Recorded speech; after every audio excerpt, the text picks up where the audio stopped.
Good morning, everybody. Thank you all so much for being here. We appreciate it. This has been a tough few days for Los Angeles, and I want to start by thanking the community and the love that has poured out for Nipsey Hussle. We learned that another young life was cut short by a gun in our city. And the pain of that in a city that's experienced the safest decade in 10 years, by many measures the safest city in America, but a place still, as I've always said, where one death is one too many. Nipsey Hussle was an artist who touched our city and the lives far beyond the City of Angels throughout this country and this world. He was somebody who was a gifted and brilliant artist, an entrepreneur who found global success, who was working closely with this city to help save lives and transform lives even as he was doing that for himself. He was a tireless advocate for the young people of this city and of this world, to lift them up with the possibility of not being imprisoned by where you come from or past mistakes, but the possibility of what comes in the future. And his impact on our city was deep. You'll hear that from Councilmember Marquise Harris-Dawson in a moment. My own office was able to work with him on a number of initiatives to bring more African Americans in the tech industry, to stand up businesses for people who have been involved with the criminal justice system. And the news that we have to share this morning is that the hardworking men of the Los Angeles Police Department, together with the strong relationships we have within the community, have identified the person believed to be responsible for this devastating crime. He is 29-year-old Eric Holder. And in just a few moments, we'll hear from Chief Moore. He'll share some details about that and ask for the public's help in bringing justice to Nipsey's family. And if anyone out there has information about this individual or this crime, we urge you to call LAPD's South Bureau homicide at 213-485-4341. Nipsey's death has sent shockwaves across this city and across this globe. But we're also here for all Angelenos whose lives have been cut short as well. Even though we see homicides down this year to date by over 17%, there have been 11 homicides throughout the city in the last week alone. 11 lives, 11 possibilities, 11 dreams, 11 family members, 11 friends who were cut short. And just because they didn't make the headlines, their loved ones are just as deeply grieving as so many friends and family are for Nipsey. These individuals should still be here with us today. Fact is, there's been an uptick in violence and shootings in South LA in the 77th Division in recent weeks, and we intend to use the strength of this city to roll that back. A strength that isn't just about badges and guns, it is mostly about, first and foremost, the strength of our community relationships.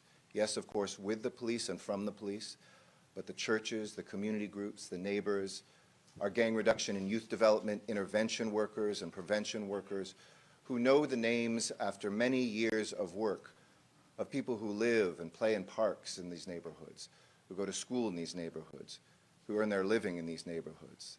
And I'm deeply concerned, and I will commit everything this city has together with the county, and we're blessed to have Supervisor Mark Lee Thomas here, and the City Council to turn this around. I want to thank the folks that are here. As I mentioned, Chief Moore, Councilmember Harris-Dawson, also Councilmember Monica Rodriguez, who chairs our Public Safety Committee, Commission President Steve Soboroff, and all the LAPD command staff and officers, community leaders that are here with us today, and the amazing folks from our grid teams, all those intervention workers who, when the bullets fly, go out to the streets and run towards them. Through the hard work and commitment of these Angelenos and the strength of this fabric, which I'm so proud has been for many years put together, stitched together in this city to be an example for this nation, we've made extraordinary strides. That coalition has helped us get over 14,000 guns off our streets, has helped us bring in South LA the safest year in recorded memory. The lowest homicide, second lowest number of homicides, in 50 years in Los Angeles. And most importantly, working hard to strengthen relationships even further. Councilmember Harris-Dawson and myself worked very hard to bring the Community Safety Partnership to Harvard Park, once seen as the deadliest place in Los Angeles. This is an assignment of 5 years for officers so they can get to know the names of people who are in that neighborhood and vice versa. And those relationships have turned a corner in Harvard Park. In 2017, there were no homicides, 3 last year, but that's way down from what we saw year over year over year. This is about young people of color being able to have opportunities in their lives, maybe become police officers themselves, get to know those who police with them and for them. And this is about hope for the future. We have a reason to feel hopeful even in the moments of our most extreme pain, and that's by turning to each other. We saw that, and we've seen that since Nipsey was taken from us. That love that is out there, and I ask everybody who's grieving for him to grieve for the families of those other victims as well, whose lives were just as important and just as significant. What we see now is yet another reason to be hopeful is this coalition and the help the public can give Nipsey's family and the family of those other homicide victims, that at least justice can be served. And I would say to anybody out there, too, the absolute worst way to pay back Nipsey's loss, somebody we lost at the hands of violence, is with more violence. And we know that there is much more love than hate, much more love than violence out there. And we intend to give space for people to grieve, space for people to mourn, and space for people to come together. Right now, I want to turn it over to a man who knew Nipsey, worked very closely with him, helped his businesses get stood up, helped him to make sure he was part of the transformation that this man is leading in his district along Crenshaw Boulevard and keeping African American businesses there, helping young people have avenues of success that we see in other parts of town. And I want to thank him. I know his heart is grieving and is heavy, but please welcome Councilmember Marquise Harris Dawson. Thank you so much, Mr. Mayor and Chief and officers of the Los Angeles Police Department and all the assembled elected officials and community leaders that are with us today. We lost in South Los Angeles an extremely bright light over this past weekend. Nipsey Hussle is a shining example of the best of what we can be and the best of what it means to seek and carry out a redemptive charge. This is a young man who is the son and grandson of South Los Angeles, both from an immigrant family and from a traditional African-American family, who saw much of the devastation that we all recorded over the 1990s and beyond. As a young person who witnessed this, at some point in his life he made the decision that he was going to be part of the solution, and he was going to lead the charge on the solution, deciding and taking a very firm stance that he lived out, that if South Los Angeles is to ever have what it deserves, if the community is ever to be treated the way it should be treated, that we had to own and build it for ourselves. And he spent the last half dozen years trying to carry out that vision while he built a very successful music career. And so his gift and his insistence on us living our best life went from the highest level to developing really 3 strong organizations and businesses in South Los Angeles to the lowest level. And so there were many occasions where I stood with him on that very parking lot and was fascinated by the fact that the small business owner next door knew him by first name, as well as the person struggling with addiction or homelessness knew him by his first name and had watched him grow up. And so it is a dear loved one that we have lost, and a demonstration of the very true moray that none of us are safe until all of us are safe. One of Nipsey's most well-known songs says, "Bullets don't have names, and as long as they're flying, all of us are in danger." And so we continue to celebrate his legacy, and we ask the community to do so in a way that is consistent with his story, consistent with his gift, and consistent with his promise. At the same time, I would also echo the comments of the mayor, and I know the chief will talk about this later. We have an uptick of violence in South Los Angeles, gun violence in particular. Again, it is not off the charts, or it is not like things that we've seen in years past, certainly not in decades past. But Nipsey is an example for all of us that any life lost is a life too many. And so we ask everybody to work together, to stand together, and to fight together to create the kind of streets and communities that we deserve to live in, where people can live out their highest and best potentials. Thank you all so much. Thank you so much, Council Member. Next, I'd like to ask Supervisor Mark Ridley Thomas to step forward, who's been one of the first people in this city when he served on the City Council to work on those intervention and prevention programs that are part of that fabric, and he is one of the strongest threads in this city. Mark Ridley Thomas. Oh, thank you very much, Mr. Mayor and Mr. Councilman, to the Chief and the Commission President. I'm simply here on behalf of the County of Los Angeles, collaborating with the City of Los Angeles to declare that we pursue justice and at the same time we embrace peace. It seems to me that the uptick in violence, as it has been referenced, is intolerable. And there's no point in trying to minimize its impact. Anytime it strikes, it seems to me that we have to be vigilant in our pushback. And I think we have to be imaginative in that regard through traditional police methodologies, but also through enhanced methods that are time-tested in terms of community involvement. And that's essentially what will make the ultimate difference. We have to do more. The County of Los Angeles, in collaboration with the City of Los Angeles, sets that as its goal and objective. The Department of Public Health recognized the uptick in violence to being a matter of its concern, therefore the establishment of the Office of Violence Prevention. And this office is designed to deal with the issues of not only prevention, but treatment for those who are the loved ones of homicide victims and other victims of violence that don't result in fatalities. So today, it seems to me that it's very, very important for us to make it clear that we will be increasingly proactive in this regard. The Health Department is extending its hours beyond the ordinary hours of closing at 4 all the way to 7 to ensure support for anyone who is in need. Never underestimate the trauma that is inflicted on families and communities pursuant to violence. The issue of gun violence cannot be minimized.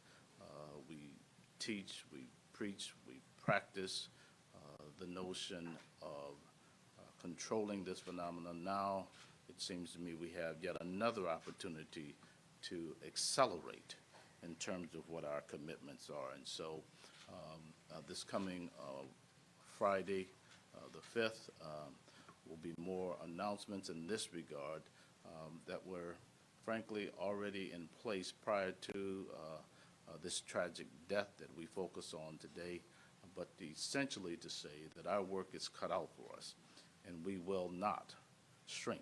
We will step up to the responsibility to pursue more violence prevention in our communities, starting with the area that is often described as South Los Angeles, where the problem is persistent. And we cannot ignore that reality. Our obligation is to address it and do so with all of our capacity. Thank you very kindly. Thank you very much, Supervisor. Two leaders in public safety, one who oversees our City Council Public Safety Committee, as I mentioned, Monica Rodriguez, and we thank her for her leadership and being here, and the President of our Police Commission, the civilians that oversee our departments will speak, and then Chief Moore will give you details and ask for some help as well, and then we'll answer any questions. So, Chairwoman Rodriguez. Thank you, Mayor. And as been stated, we all grieve right now with the tragic circumstances around Nipsey's loss of life, but we don't also forget the individuals that have also been lost as a result of the tragic violence that has occurred on our streets, whether in South Los Angeles or any other part in the city of Los Angeles. It's really important that we as a community come together and not come back with violence. It's important that we help collaborate with the Los Angeles Police Department. It was through the collaboration of the community and our local police officers that we were able to apprehend suspects in a case in my district. But so often, families are not getting the justice that they deserve in apprehending the perpetrators of the crimes throughout the city. So it is incredibly important that everyone in the community find an opportunity to communicate with LAPD, to build that relationship, and to share the information that they do know, so that we can apprehend the perpetrators of these horrific crimes, and that more families in our city don't have to suffer the tragic consequences of loss. There's often opportunities for each of us to play a role, and we invite you to be part of how we assure the safety in our streets so that we do not lose any more of our children or any one more member of our families. And we invite you to be a partner with us, with the Los Angeles Police Department and the City Council, so that we can assure that we create the kind of environments in our communities that we will all be proud of, that we will remain a safe city. And it's important that everybody play a hand in cooperatively working with us to help create an environment that we will all be proud of, creating that safe street environment for our kids and giving them the opportunities to achieve their fullest potential. Thank you. So I had a personal experience that was quite sad, quite upsetting, and quite angering. I went through my emails yesterday, and I found the original email requesting from Nipsey and Rock Nation, requesting to me to set up a meeting with the chief, and I'm going to read it to you. This was dated February 26th.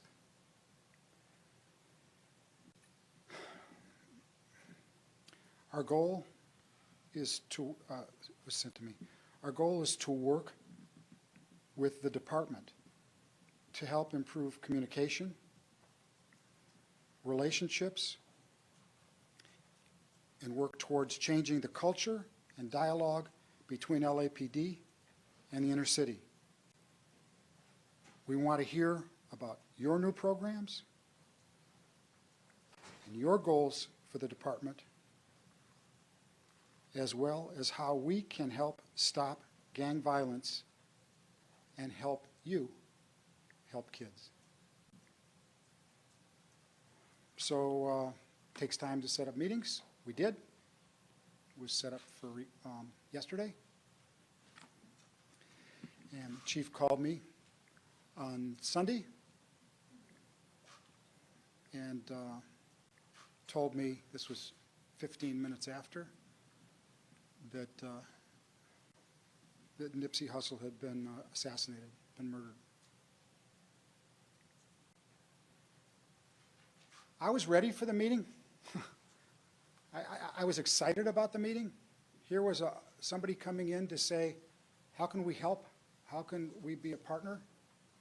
So Sunday morning, I took out my clothes for Monday. And my, what is this called? Save the Children tie. It's all ready to go. And then I got the chief's call. And then I started getting other calls, so I put out a note out of respect, saying that, here, this horrible thing happened one day before we were going to have this meeting. Why couldn't we have had the meeting the day before instead of the day after? And you get 10, 12 people criticize. But to date, on the email, people that have gotten contact, looked at this, believe in building bridges, 4 million people. 4,015,000 people. So the meeting will happen. It will happen when Rock Nation and Nipsey's family will come together. And I promise you, whether from the upper levels of this or from the bottom level of this, that I want to help do what he wanted to do. And he wanted us to do that. And so did these 4 million people who've contacted me. Thank you. Finally, Chief Moore will brief the context about this killing as well as crime in South Los Angeles right now, particularly in 77th Division and nearby, and then we'll answer your questions. Chief Moore. Thank you, Mr. Mayor, Supervisor, Councilman Marquise Harris Dawson, Councilman Rodriguez, our community and faith leaders that are with us today, our command staff. We join, as does all of Los Angeles, in a somber day in the aftermath of another senseless homicide of an individual who posed such an opportunity to step into a conversation to help this city work its way through a sickness, a challenge, a seemingly tragic love affair with gun violence. Today's conversation is a broader context because there's moments in time that you have as individuals, whether it be a chief or a police officer or a member of the media or faith leaders, that you look down on a message or you hear a call and you just find it so, like, you take a second guess or you take a second look. Sunday afternoon was that for me. Sunday afternoon, this department in the last 3 months had seen an error where last year we saw the second fewest number of homicides in this city in more than 50 years. We saw a reduction in overall violent and Part 1 crime. We saw 35 fewer gang-related homicides and 59 fewer gang-related shootings. But yet, as I had reported approximately 2 to 3 weeks ago, we began seeing an increase in gang-related violence and in shooting violence that was starting to trend in a manner that was causing us concerns. And as an organization that looks at its safety across this community each day and works to align its resources to identify those locations that need us most, and we partner with our community coalitions, the Watts Gang Task Force. I was yesterday at the Baptist Ministers Conference, at our GRID, Intervention and Prevention Resources. Sunday afternoon, we had those all in play because we had seen a week of violence that even took what we saw in the first couple weeks of March to a higher level, particularly in South Los Angeles. Last Wednesday, we met with the coalition where we talked about, while we had seen an overall reduction in violence, still fewer homicides, more than 300 fewer 300 fewer victims of violent crime.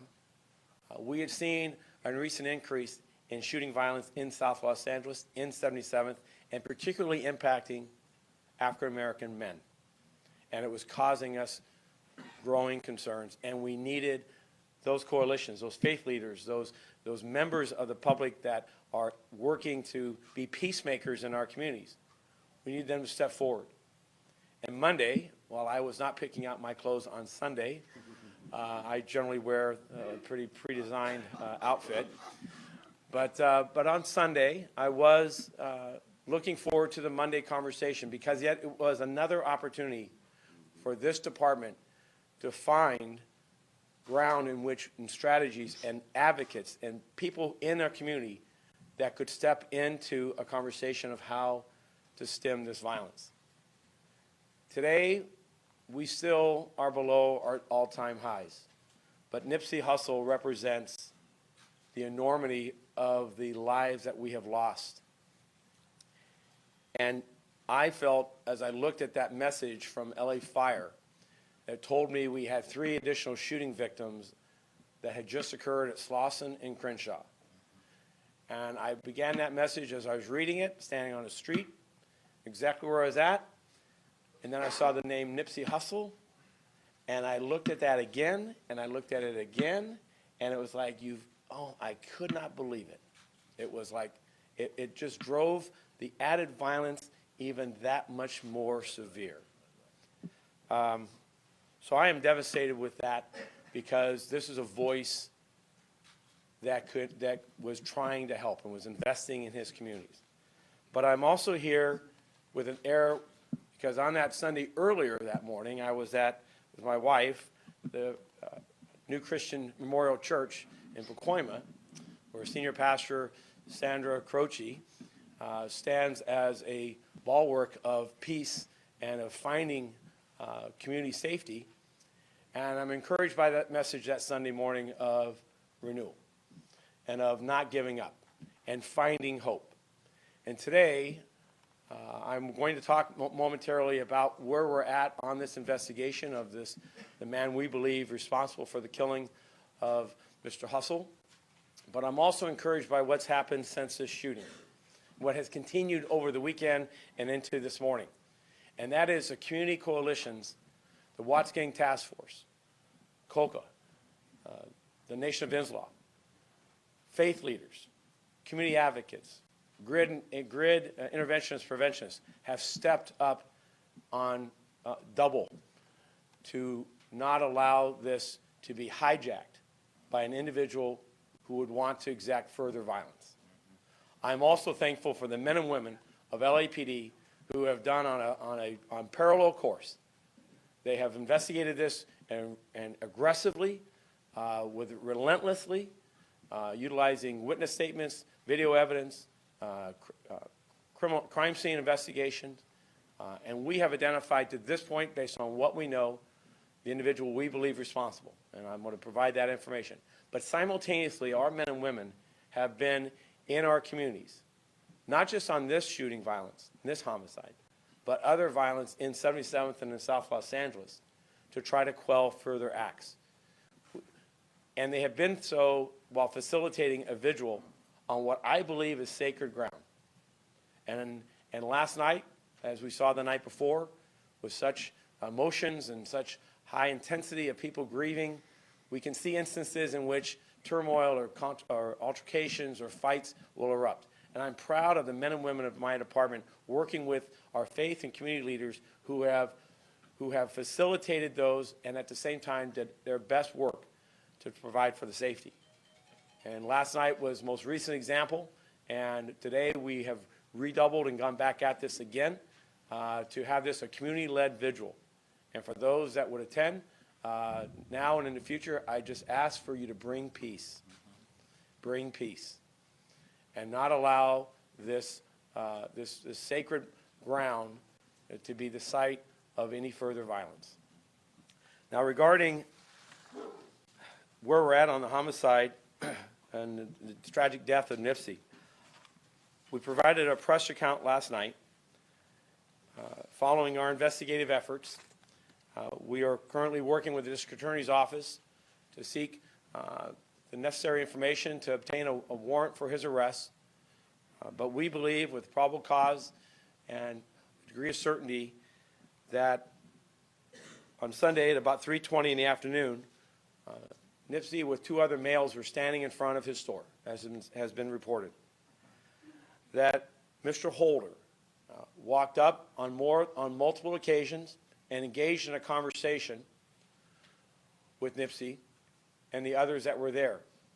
He left and then came back and subsequently came back armed with a handgun and purposely and repeatedly fired, striking and killing Nipsey Hussle, as well as striking and injuring the other two.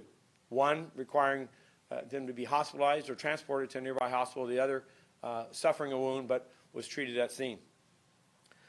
Mr. Holder, we have identified him through, at this point, the available video evidence, statements, and information that we're getting from our community. And I cannot thank enough that the community is the one who is helping us solve this case. As in every case, it is a community's engagement that makes our lives safer, that provides justice for these victims and their families. Mr. Holder entered the passenger side of a 2016 Chevy Cruze. It's a white four-door vehicle. Its license plate is 7 Robert John David, that's RJD 742. and the vehicle was driven by an unidentified woman. That vehicle was located in the alley adjacent to that mini mall strip center where it fled from the scene. We have, as the mayor indicated, we continue to seek the public's help and assistance twofold. People that were at that scene or have information from people who were at that scene that can help identify further and provide us evidence of the persons responsible for this senseless murder. We ask that you call our South Bureau homicide detectives day or night. You also can use WeTip and Crime Stoppers and report anonymously. We're not done in gathering evidence on this horrific shooting. Secondarily, is we want the public to help us identify and apprehend Mr. Holder. Armed with a handgun, this senseless murder, this expression of violence, represents that this is a man who is of a substantial risk to public safety and willing to use violence. And we want to see that stop. And we need the public's help in identifying him, and to Mr. Holder, who I am confident is watching this and is listening to these media accounts as this is spread not only around this region, but around this world.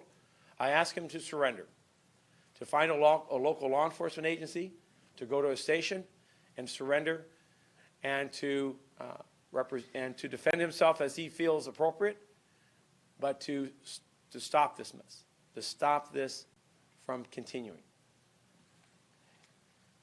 Let me comment just briefly in regards to the context of this increase in violence. So January and February of this year, this city averaged approximately 13 shooting victims a week. And that number, while it may sound high, is actually for Los Angeles Police Department and the Los City of Angels, it was at and below last year's numbers and the year before, substantially. March, we saw that number double to 26 on average. And nearly entirely that increase was in 77th area of the South Los Angeles. 77th in January and February experienced just under 5 shootings a week. That number expanded to nearly 15 on average a week in the month of March. Much of it is gang. In fact, nearly all of it is gang related. Nipsey Hussle's death and his tragic shooting, I have no information today that has that involved in this other shooting violence, and that needs to be stressed. What we're seeing here is not just a shooting of a hip-hop artist, a profound individual coming back to give back to his community. What I'm concerned about as chief, and I know our community leaders are as well, is we've got to continue to go at this recent increase in shooting violence because it's not just a dispute over a personal matter. This is gang violence that we're seeing particularly in South Los Angeles, but also on the west side and in other parts of the city that we need to redouble our efforts and keep working towards intervening and finding ways of resolving disputes without people resulting to a bullet with no name on it. So with that, we're here to answer questions and concerns. And I remind, as the mayor had indicated, that as we focus a lot of effort and energy in my remarks today and our remarks, that this still remains one of the safest times in Los Angeles. But we don't reach that safety by apathy or minimizing what we have in front of us. Each of these lives matter, and our commitment as a department, our elected officials, who I'm proud of their work and investment, our community and faith leaders, is that we're relentless, and we will not give up in seeing that our communities are safe. Thank you. Can you give us a better idea about motive? At this point, Go ahead. Also, I know there's Spanish media here. When we start questions and answers, but I'll say a statement in Spanish at the end for our Spanish media. Go ahead. so at this point, our investigation, based on witness statements and the background of those that we've identified, we believe this to be a dispute between Mr. Hussle and Mr. Holder. I'm not going to go into the conversations, but it appears to be a personal matter between the two of them in regards to a dispute, and I'll leave it at that. I'm going to ask you to understand that we have identified Mr. Holder because based on today, based on yesterday, what we've learned in the first 24 hours, we believe him to be the responsible individual for this killing. And I have a responsibility, we have a responsibility as law enforcement to work and ensure that the public's made aware of that, as well as our officers and other law enforcement who may come across this individual who is armed with a handgun and willing to use such violence. We're working closely with the district attorney's office, and I do not wish to prejudice this case or undermine its success by going into too much detail relative to the facts and circumstances. Did they have any other ties to one another? Again, they are known to, we believe they were known to each other. Did your two men showed up at hospitals that had been shot last night, is that true? So let me clarify, let me talk about what we know today about the events of last night. So the vigils, I was at that scene yesterday. I'm proud of the work, again, of our interventionists and prevention, our faith leaders that were there to orchestrate and support and kind of organize that spontaneous vigil. And the conduct of the vast majority of people was well. They're grieving and they're trying to struggle through that.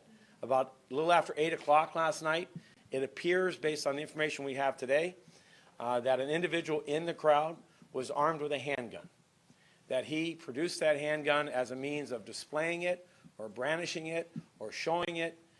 We have no information that he meant to, that we have no information right now that he shot anyone with it, but that another individual there, seeing that and recognizing the danger of that, attempted to disarm him.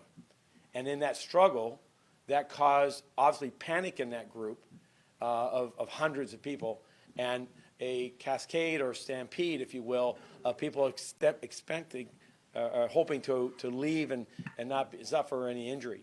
As they fled that location, we had a series of falls and trips and injuries from the glass and other materials that were there, and that was the vast majority of the injuries that we saw. Were cut injuries from falls, sprains, ankles, and so forth. We did have one individual who reportedly was stabbed. They do not have a description of who they believe stabbed them, and we're operating that a stabbing occurred, and we'll continue to investigate that. Later, about 11 o'clock last night, we have two women who arrived at a hospital, initially reported a different location and stated that they had been shot. They later then articulated that they were at the vigil when the shooting occurred. We had a commander on scene at the event when this event unfolded. That was 50 feet away from where the vigil was occurring, and we do not have any reported gunfire being heard. We will continue to investigate the nature of the injuries the two women suffered. I'm not questioning their account, but at this point, I'm lacking information that a shooting occurred. What is critical, and I'm so thankful, again, is the conduct of restraint by our officers who took a number of bottles. We had a sergeant that took sutures to his hand from a serious cut of items that were thrown at the police. Our officers exercised tremendous restraint and worked closely with various representatives of the community and coalitions to establish and reestablish control and the safety of the people that were there. Over the night, we have worked with Tony Muhammad from the Nation of Islam, with our mayor's crisis response team, with Ms. Trimbley from the mayor's office, GRID, and faith leaders to clean that area, to remove the trash and debris, to package or safeguard the items of memorial that were not damaged for the family, and to reestablish again a process in which people who wish to visit that memorial, that vigil, are allowed to do so in an organized manner. The police department will remain in the area. Our officers will remain on standby. But I'm proud of the work of our community activists and organizers as they organize and administer and allow LA to grieve. And really, people from across the country have responded to this location, our effort to pay their respect. And we hope to see that last night is the last night of any touch of instance that we saw. Chief, you were looking for anyone else in the death of Nipsey Hussle, like the driver of the car, or anyone else may have been involved? Yes, we do believe the driver of the vehicle we're very interested in identifying and apprehending that individual, investigating their involvement and their culpability for this murder. So is it just the two of them at this point that? I'm going to say yes. At this point, the only public announcement I'm going to make is that these two individuals, Mr. Holder and then the female that was driving the vehicle that afforded him the escape from the location, are our primary interest. And Chief, can you? But let me caution, anyone that would give Mr. Holder, or they know the identity of that driver, and would aid and abet them from being found, we will pursue and vigorously prosecute them for that harboring. Should be no safe haven for this individual. He poses an imminent risk to public safety, as well as should face justice in regards to his actions. You want to make it very clear, you said, with regard to the idea of whether this shooting involving Nipsey Hussle was gang-related or not. So as far as you are concerned, it is not? Well, I'm not going, there's a turn of phrase when you say gang-related, gang-motivated. We know Mr. Hussle has represented his earlier involvement in membership with the street gang in Los Angeles. We believe Mr. Holder is a member of a street gang. I'm not going to identify street gangs by name. I don't believe that is an appropriate thing for a law enforcement professional to do, or executive. But the aspect of the nature of the dispute is not, to our information, anything relative to rivalries between gangs, but rather a dispute between these two individuals. Is there anything else you can tell us about the suspect as far as any aliases? Was he also a rapper? So I'm going to limit our remark. We'll provide more information as it develops as to his background. Again, the most important thing is his identity and to locate and apprehend him. I wish to provide him every fair right to due process and so forth, and I'm not going to paint him in any fashion beyond what I've described. Yes, and I'll come back. Between the time that you identified your suspect and put his picture out, they've got a couple of hours on you. Do you believe that the suspect is still in the area and that woman is possibly still there? Well, the moment this shooting occurred, the persons responsible knew who they were. They knew of their involvement. Whether or not their understanding of our understanding influenced their flight, or if they even have fled the area, is of interest to me. But my primary issue is we will provide for both contingencies. If they have fled, we will pursue, whether they are here locally or they have gone to other locations. I appreciate the media's efforts of stressing to all of our communities, both locally and otherwise, that if you know where this man is at, or the driver of that vehicle, please contact LAPD so we may go out and afford his arrest. We have one more question. Yes.